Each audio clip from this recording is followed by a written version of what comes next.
Hey, how's it going, Grove Church? Excited to be back here with you. As always, I have Mark, coffee expert and theology, prayer, and fasting expert. It's like you can't do this by myself. I need the professionals to help me. How you doing? You just need comic relief. That's all you need. Indeed. So we are now a week into the When We Pray, kind of this series of fasting and praying, and I've really enjoyed looking at the prayer guide every day and the prayer opportunities that we have. You've been following along too? Yeah, it's been good. So we talked last time about different things that you can do to fast, whether it's like just giving up food altogether, giving up a particular food, giving up a habit, or something like that, and just the different ways that one can fast. I'm going to kind of focus a little bit today, just kind of on what do you expect God to do? Like, is it just kind of something that's like you're doing it, it's sacrifice, and then I get my God point for the day because I did something extra, or is there something that you should expect God to do? So maybe kind of what are you doing for the When We Pray, and kind of what are you expecting God to do? Mm-hmm.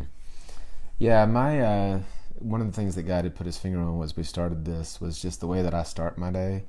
I have gotten in a mode where I'm hungry when I wake up, and I immediately eat and jump into finding out what's in the news. And my first go-to hasn't been to stop and to think about God, and that's come later in the day. And so I've tried to make that switch.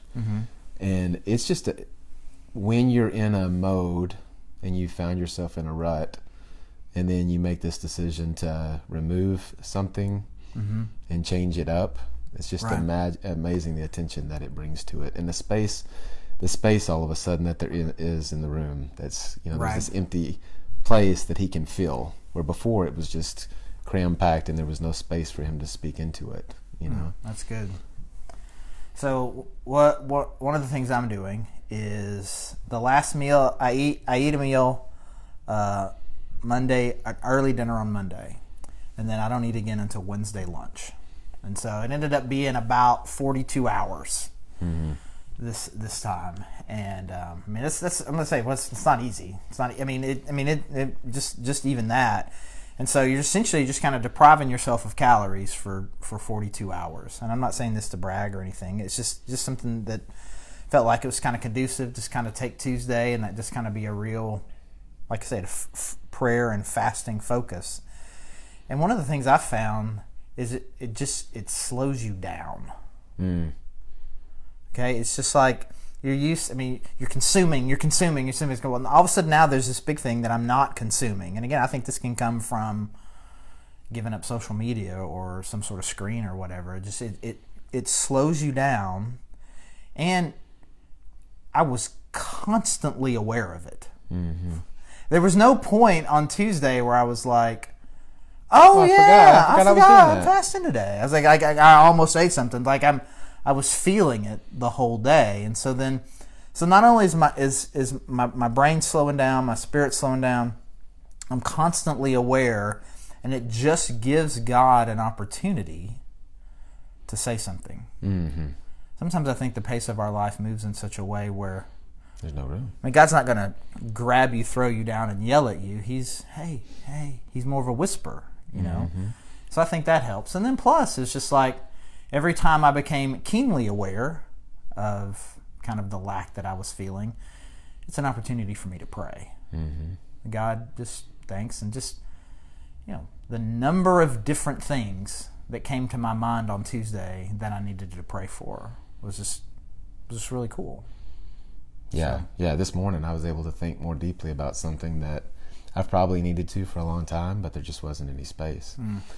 Something else with food fast, I've just noticed a lot of friends, not for spiritual reasons, but there's just a lot of encouragement towards fasting out there for diet and other reasons, detoxing.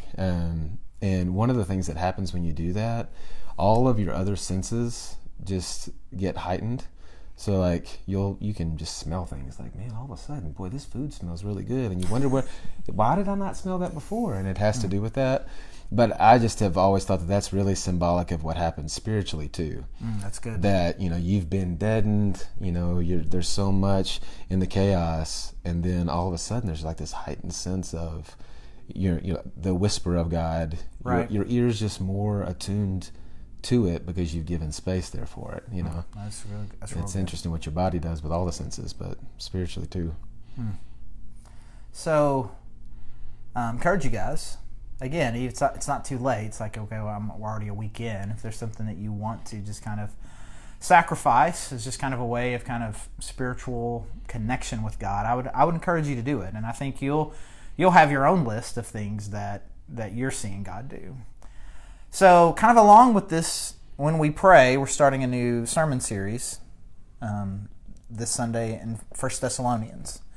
And you've been studying First Thess, so have I. And how do you think this is all going to work together? Like, what are you excited about as God's preparing our heart for Easter? What do we think is going to happen with Sundays?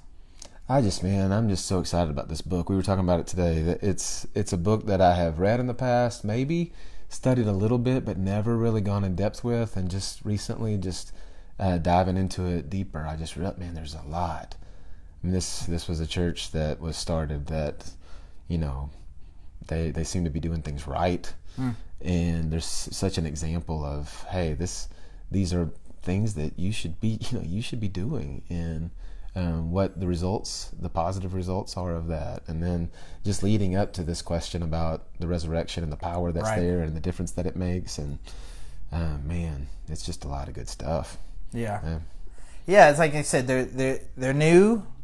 They're doing pretty good, and Paul's trying to encourage them. Hey, keep doing what you're doing, but at the same time, kind of pushing them a little bit forward. And it's also clear, like you said, leading up to Easter, they've got some anxiety about death in the future, and that he uses the power of the Easter story to encourage them that because of the resurrection of Christ, you can have hope.